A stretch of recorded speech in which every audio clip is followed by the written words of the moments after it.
Olá, muito boa noite. Começa agora o Consultor AgroMais. É hora de conferir o fechamento dos mercados agrícolas e financeiros nesta sexta-feira, dia 14 de maio de 2021. Fim de uma semana agitadíssima nos mercados de commodities agrícolas, com muitas quedas, como a gente vai ver daqui a pouquinho.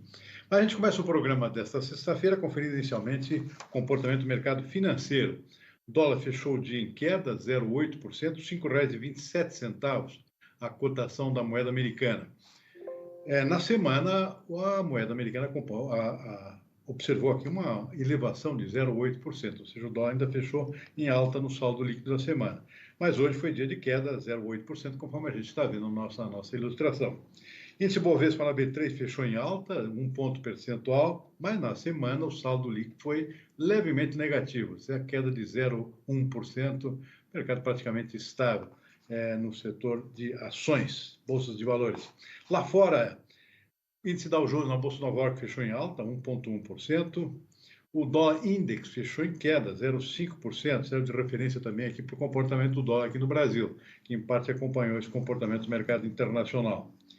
Petróleo subiu bastante hoje, voltou a subir, ontem tinha caído, alta de 2,6% em Nova York, 2,6% também em Londres. Petróleo tipo WTI, preço oscilando numa faixa de 65 até 68 dólares o barril. Mercado de commodities agrícolas, ao fim de uma semana agitadíssima, hoje tivemos aqui uma nova alta da soja. A soja voltou a subir uma pouca coisa, hoje 0,1%. A gente pode ver as nossas ilustrações aqui da Bolsa de Chicago. Soja subindo 0,1%, nada muito representativo, mas basicamente aqui refletindo uma melhora no humor do mercado depois da reabertura do tráfego no rio Mississippi. A gente lembra que ontem, a gente comentou aqui no programa, houve um bloqueio, uma interdição do tráfego de barcaças e navios no rio Mississippi, nos Estados Unidos, que é a principal via de escoamento das exportações americanas, que vem lá do meio oeste em direção aos portos de Nova Orleans.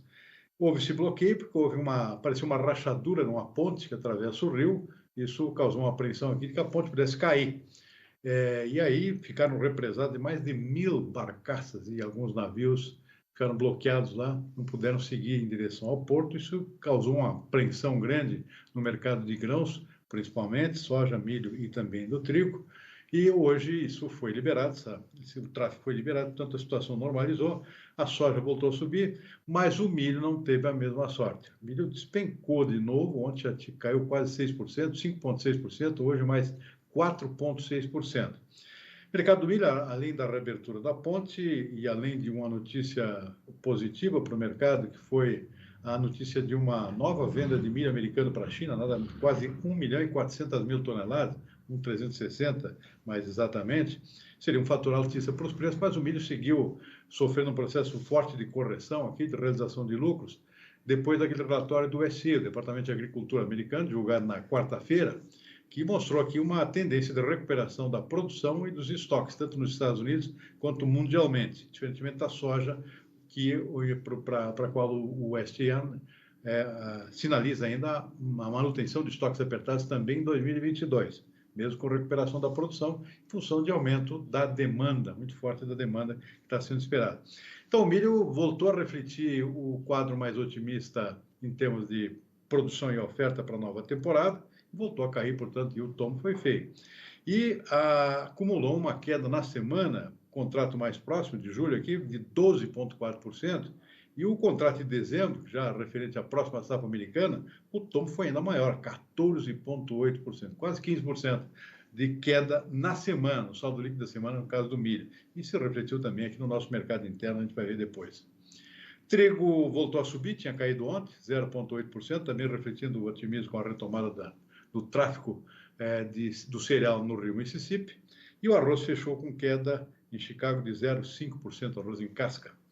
Vamos para a Bolsa de Nova York. Bolsa de Nova York com predominância de quedas. Vamos lá, algodão despencou hoje, 3 pontos percentuais, dia de muita volatilidade. São fatores técnicos, basicamente, além de previsão de chuvas no sul dos Estados Unidos, beneficiando lavouras de algodão, foi outro fator que derrubou os preços da fibra. E na semana o algodão ainda acumulou uma queda forte de 8,1%. Café arábica em Nova York caiu 1 ponto percentual e na semana 5,2%. Foi uma correção correção técnica basicamente, mas o mercado ainda segue apreensivo com os destinos da safra brasileira, com a quebra já expressiva na safra do Arábica, em função de falta de chuvas. Em Londres, o robusto acompanhou esse comportamento negativo, fechou em queda também de 2,3%. E o açúcar foi outro que fechou em baixa hoje, 0,9% em Nova York. Para finalizar, vamos para a última parte aqui, que é o mercado suco de laranja fechou em alta, cacau caiu, boi gordo voltou a subir nesta sexta-feira na B3, mercado futuro aqui em São Paulo, embora no mercado físico esteja um pouco mais estabilizado. E o dólar, conforme a gente já viu, caiu 0,8%.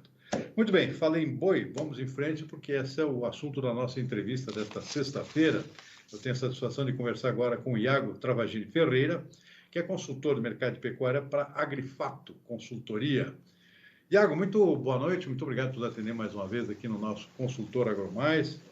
Conta para a gente, estamos em início de entre safra, houve uma sinalização de aumento da oferta, o pessoal que estava represando o boi começou a soltar um pouquinho, mas agora, pelo jeito, já parou tudo de novo, com o próprio início da entre safra sinalizando aqui a volta de oferta apertada. É isso mesmo, Iago?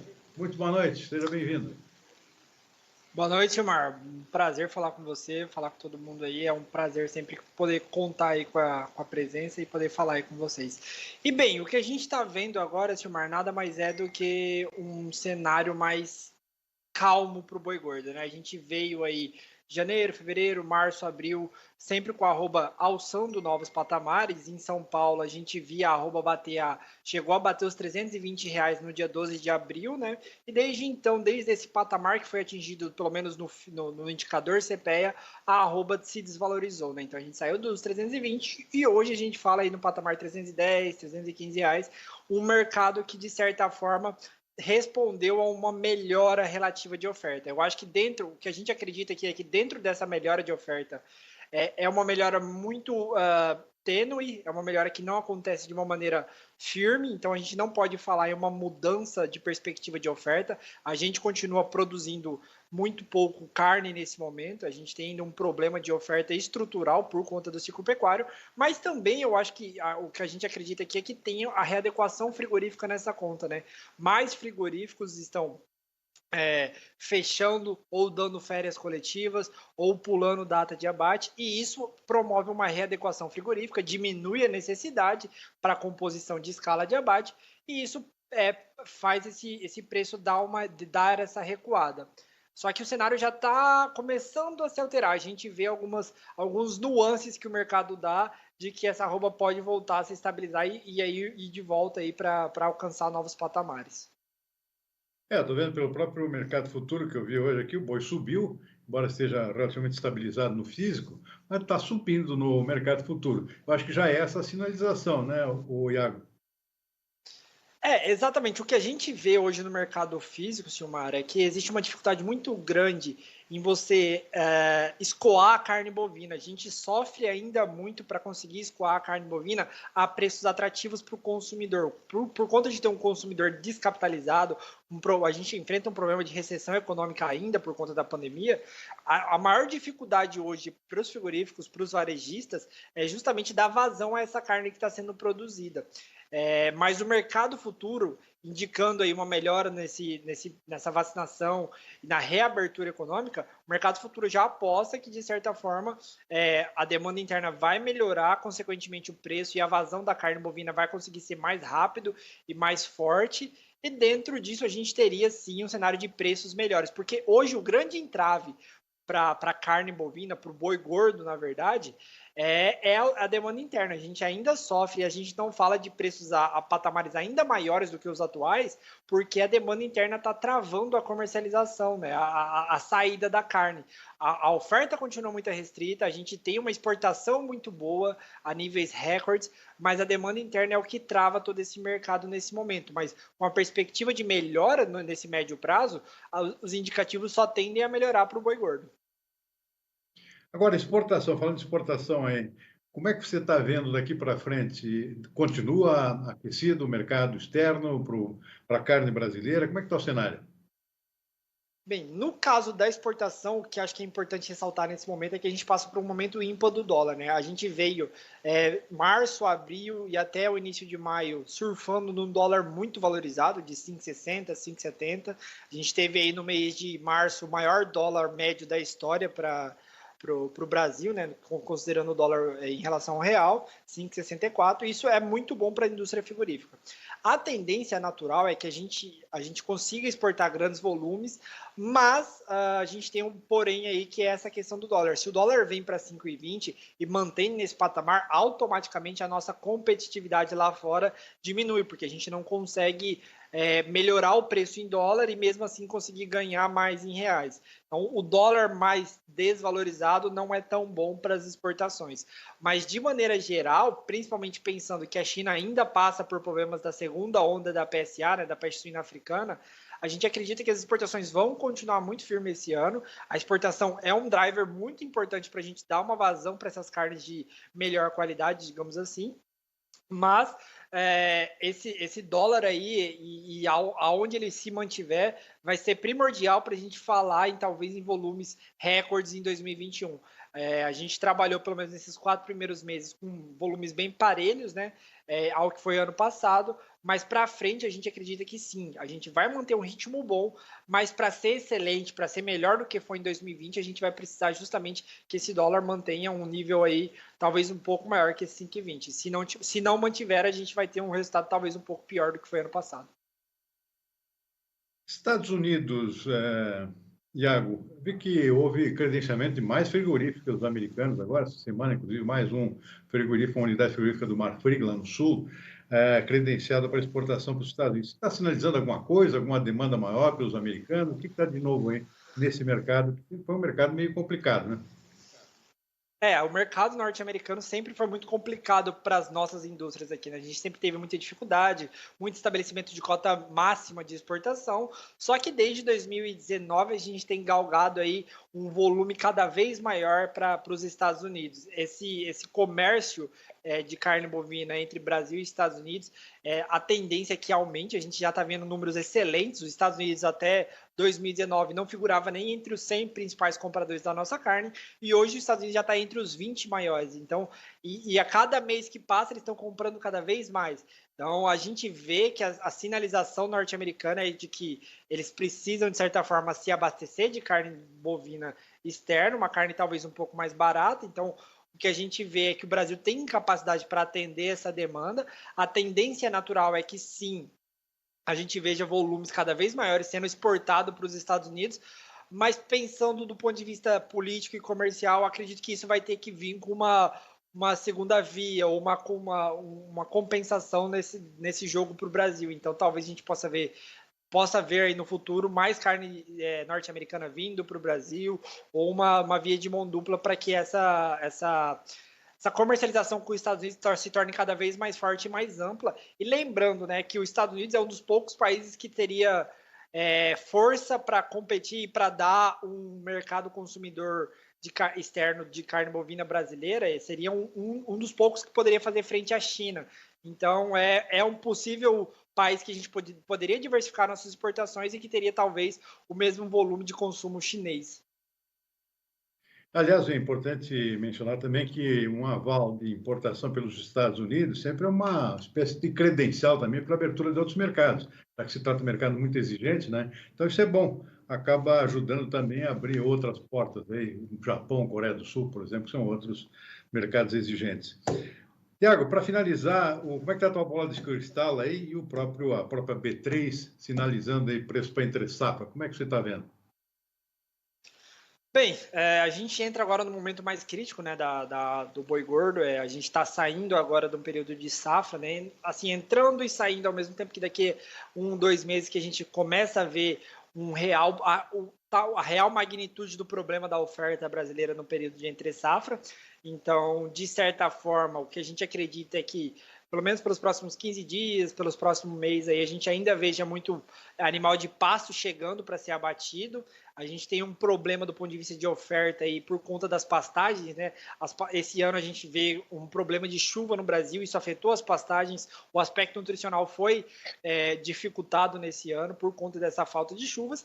Então, que a gente acredita é que sim, essa oferta ela vai ter um período de entrega mais curto, então a gente talvez veja um volume aí crescente nos próximos 30 dias, mas aí para o segundo semestre, aí eu falo lá no outubro, a gente tem uma perspectiva de que a arroba teria que galgar novas posições e novos valores para valer a pena, principalmente para quem faz confinamento no país, né, para esses confinadores, para valer a pena você confinar esse animal, porque ele está comprando uma reposição muito cara, um milho muito caro e uma farelo de soja muito caro, ou qualquer substituto, os valores estão relativamente nas máximas históricas, né? E se você comparar até mesmo tirando a inflação, você observa que sim, a gente está num período muito crítico. Então, para falar em um boi gordo, um confinamento que dê retorno positivo, a gente precisaria falar de uma arroba na casa dos 340 até 350 aí para o final do ano. O grande problema, e aí que eu volto a ressaltar, continua sendo a demanda interna, né? A demanda interna tem que responder para a gente falar em preços mais altos para o boi gordo nesse momento. Mas, de certa forma, considerando que a gente vai melhorar do ponto de vista de reabertura econômica, acredito sim que lá para o final do ano a gente fale uma arroba aí na casa dos 340 a 350 em São Paulo.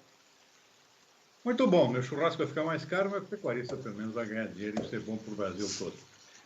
Ô, Iago, muitíssimo obrigado pela entrevista, uma boa noite, um bom final de semana e até a próxima oportunidade. Muito obrigado, hein? Muito obrigado pelo convite, Silmar. É sempre um prazer falar com você e estamos à disposição aí. Se precisar, é só chamar.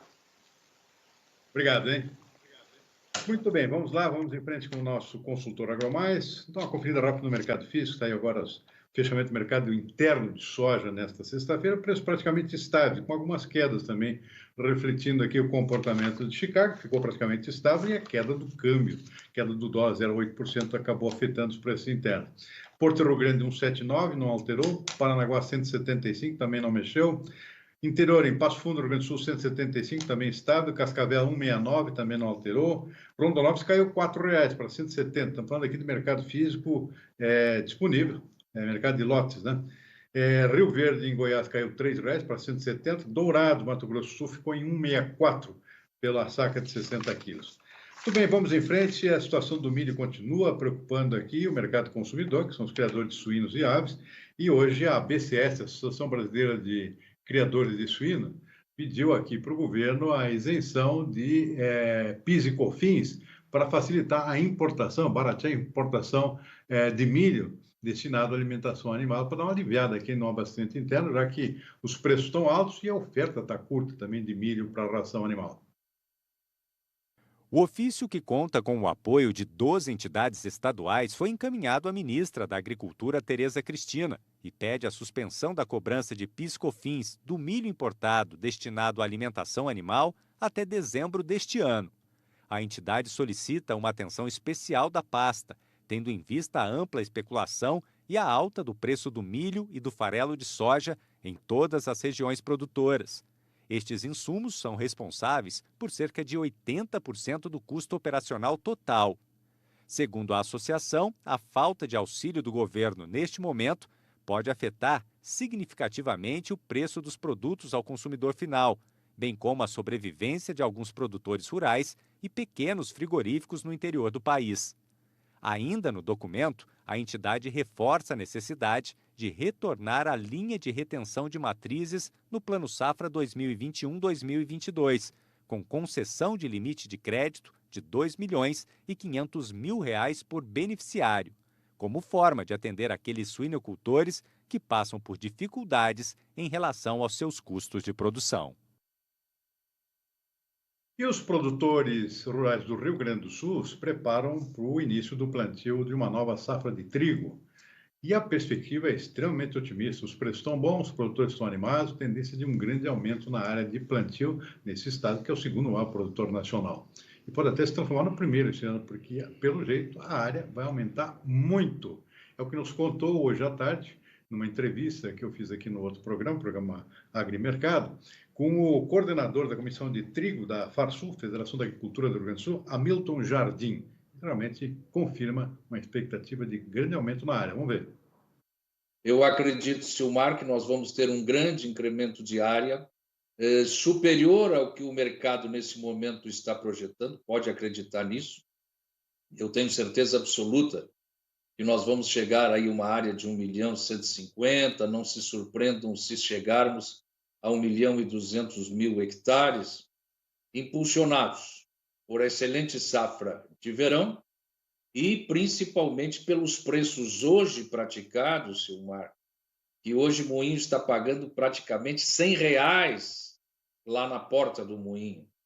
E cenários futuros tranquilamente batendo aí, se quiser hoje o produtor fixar a R$85 para o futuro, desde que seja trigo branqueador, trigo de qualidade, que é o que o Rio Grande do Sul tem perseguido, com toda certeza. Então, isso dentro de um contexto de preços de soja hoje, como já disse, e preços futuros, traz um alento ao produtor que certamente vai romper aquele 1 milhão de hectares cultivados lá em 2014, que de lá para cá nunca mais tivemos uma área de 1 milhão de hectares, e esse ano vamos romper, sim, esta casa de 1 milhão e com certeza chegando muito próximo de 1.200.000, o que é muito bom, Silmar.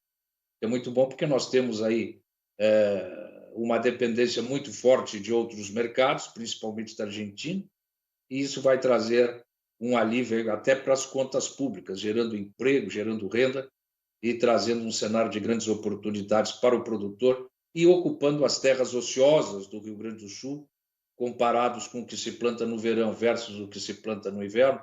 Ainda temos muita área a introduzir dentro desse sistema e, consequentemente, esse ano de 2021 vai ficar marcado nesta reversão em termos de culturas de verão versus culturas de inverno, com esta cultura de 2021. Hamilton, pelas minhas contas aqui, esse teu cálculo aqui dá o quê? Dá uns 20% de aumento diário? Será que dá tudo isso mesmo?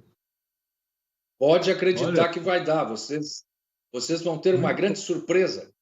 Vocês vão ter uma grande surpresa porque os movimentos que os produtores estão fazendo em busca de sementes, e que bom que os obtentores têm para entregar, e isso já é um fato concreto, ou seja, tem semente para atender esta área de 1.150.000, 1.200.000 hectares.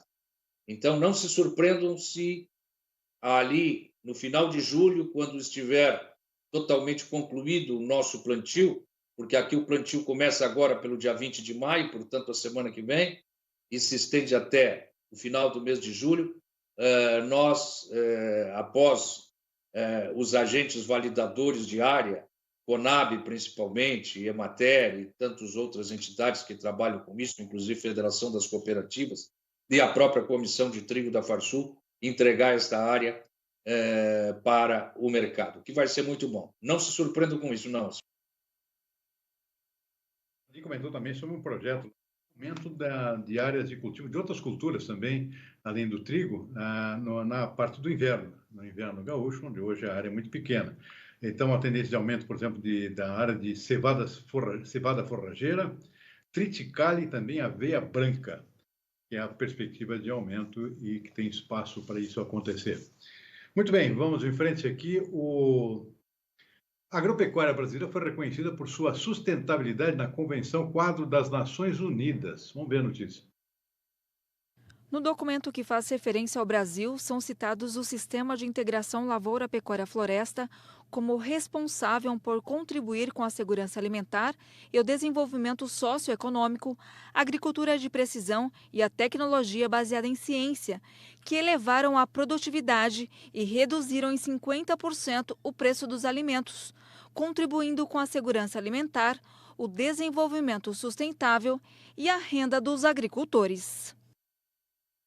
O Ministério da Agricultura divulgou um novo quadro de mapeamento agrícola para a cultura de soja para a próxima safra 2021-22. A divulgação foi antecipada para auxiliar no planejamento da safra 2021-2022 de 16 estados. O zoneamento tem o objetivo de reduzir os riscos relacionados aos problemas climáticos e permite ao produtor identificar a melhor época para plantar, levando em conta a região no país, a cultura e os diferentes tipos de solos. 15 estados, mais o Distrito Federal, foram contemplados nessa etapa. Os agricultores que seguem as recomendações do zoneamento estão menos sujeitos aos problemas climáticos e ainda poderão ser beneficiados pelo Programa de Garantia da Atividade Agropecuária, o PROAGRO, e pelo Programa de Subvenção ao Prêmio do Seguro Rural. Muitas instituições financeiras só liberam crédito rural para cultivos em áreas mapeadas. Muito bem, nós vamos ficando por aqui. Uma boa noite, um bom final de semana. Até segunda-feira.